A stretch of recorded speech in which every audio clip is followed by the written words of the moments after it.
नमस्कार दोस्तों, आज मैं बात करने वाला हूं इको क्लब के मासिक गतिविधि के बारे में। तो इस इको क्लब के मासिक गतिविधि में हम लोग चलते हैं।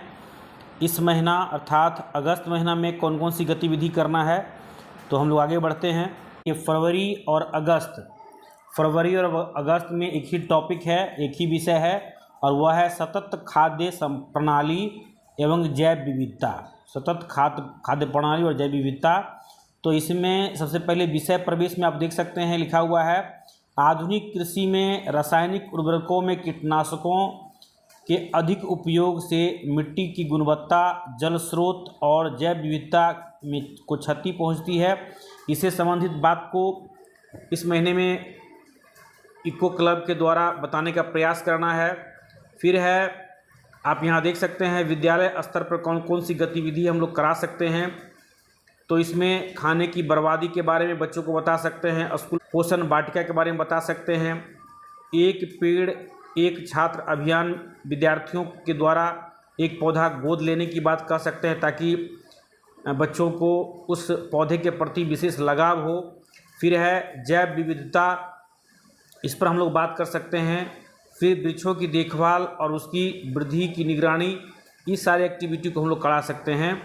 फिर उसके बाद है सामुदायिक स्तर पर सुझाव की गतिविधियां। तो यहाँ है कि गांव में खाली जगहों पर पेड़ पौधा लगाना, पौधारोपण के लिए सामूहिक प्रयास करना। तो इस तरह से ये सामूहिक एक्टिविटी के अंतर्गत है। स्थानीय वनस्पति और जैव विविधता को संरक्षित करने के लिए लोगों को जागरूक करना। फिर है जैविक खेती को बढ़ाना। तो ये हो गया सामूहिक स्तर पर कार्य। अब यहाँ पर कह रहा है कि ये जो सतत खाद्य प्रणाली और जैव विविधता का महत्व है, इससे संबंधित बात उसको इन डिटेल किया गया है कि इससे कौन कौन सी समस्याएं हो सकती है और इसका समाधान क्या हो सकता है।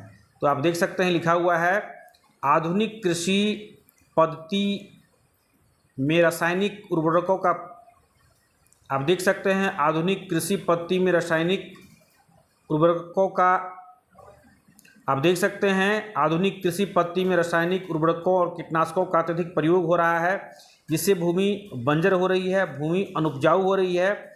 इसके साथ साथ वृक्षों की कटाई अत्यधिक हो रही है, जिससे ग्लोबल वार्मिंग की स्थिति हो रही है, जलवायु परिवर्तन हो रही है।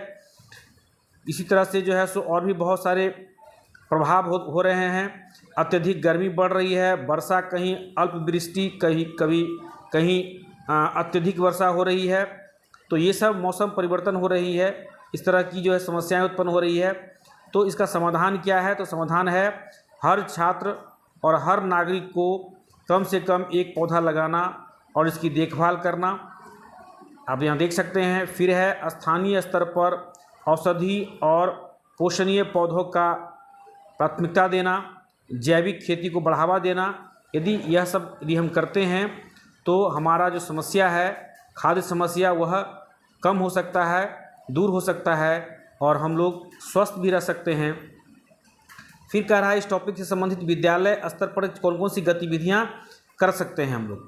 विद्यालय स्तर पर सुझाई गई गतिविधियां की बात वहां पर इसके पहले भी हम लोगों ने किया है, यहाँ आप देख सकते हैं। अब यहाँ पर कौन कौन सी गतिविधियां कर सकते हैं जिससे कि बच्चे इससे जुड़े, बच्चा को लगे कि यह हमारा कार्यक्रम है और बच्चे की सहभागिता हो। तो सबसे पहले यहाँ पर है पौधारोपण।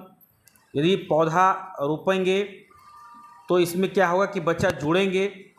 फिर है एक पेड़ एक छात्र, जैसा कि पहले ही मैंने बताया, इसमें अभिभावक की भी भूमिका होगी। उसके बाद है पोषण वाटिका और औषधीय वाटिका बनाना। तो ये पोषण वाटिका देखते हैं यहाँ पर एक वीडियो में बताया गया है, एक फ़ोटो में, कि स्कूल में पोषण वाटिका, प्राइमरी और मिडिल स्कूल में चूँकि भोजन दिया जाता है, तो उसमें से पोषण वाटिका से फल सब्जियां का उपयोग जो है सो किया जा सकता है। साथ में यहाँ पर है अन्य प्रतियोगिता भी करवाना। यदि अलग अलग तरह की प्रतियोगिता हम करवाते हैं, चाहे इस टॉपिक से संबंधित पेंटिंग हो, एसे हो, तो इस तरह से जो है से बच्चों में एक प्रतियोगिता की भावना डेवलप होगी और यह कार्यक्रम जो है सो बेहतर ढंग से आगे बढ़ सकती है। तो इस तरह फिर सामुदायिक गतिविधियां की भी बात इसमें की गई है इस महीने में, कि गांव के खाली जगहों पर सामूहिक पौधे का रोपण होना चाहिए। जैसा कि आप देख सकते हैं फिगर में बताया गया है, उत्सवों को हरियाली से जोड़ना। यदि किसी का जन्मदिन है, किसी का कोई सालगिरह है, शादी की सालगिरह है, या कोई राष्ट्रीय पर्व है, तो उस ऐसे मौक़ों पर जो है सो यदि हम कोई पेड़ लगाते हैं तो उस पर्व की महत्ता को देखते हुए उस पेड़ से कुछ लगाव जुड़ाव बढ़ जाता है और उसको लोग ज़्यादा केयर करते हैं। इसके साथ साथ आप देख सकते हैं स्थानीय वनस्पति और जैव विविधता, माने स्थानीय वनस्पति का उपयोग यदि हम करते हैं ताकि अलग तरह का पेड़ जो है सो हम लगाएं, जिससे कि जैव विविधता के अंतर्गत जो है सो हर तरह के जीवन, हर तरह के पेड़ पौधे संसार में रहे और जो इकोसिस्टम है वो सिस्टम सही ढंग से सुचारू रूप से चले। फिर है जागरूकता रैली वगैरह निकालना था, जिसमें कि बच्चों के साथ साथ शिक्षक के साथ साथ समाज के लोग भी भाग ले। और ये जो बहुत बड़ी समस्या जो आने वाली है, यदि इस समस्या को यदि नहीं निपटारा गया, नहीं दूर किया गया, तो वह समय दूर नहीं होगा जब एक बहुत घोर समस्या से हम लोग निपटेंगे।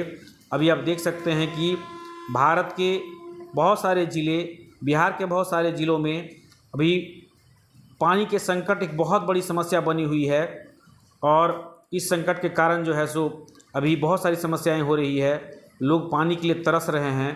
तो इसलिए यह एक बहुत बड़ी समस्या है। तो इन्हीं शब्दों के साथ मैं आज का इस वीडियो को समाप्त करता हूं। इसी तरह से हर मंथ के लिए जो टॉपिक है, टॉपिक के संबंध में वीडियो लाता रहूँगा। आप चैनल को लाइक कीजिए, शेयर कीजिए, सब्सक्राइब कीजिए। धन्यवाद।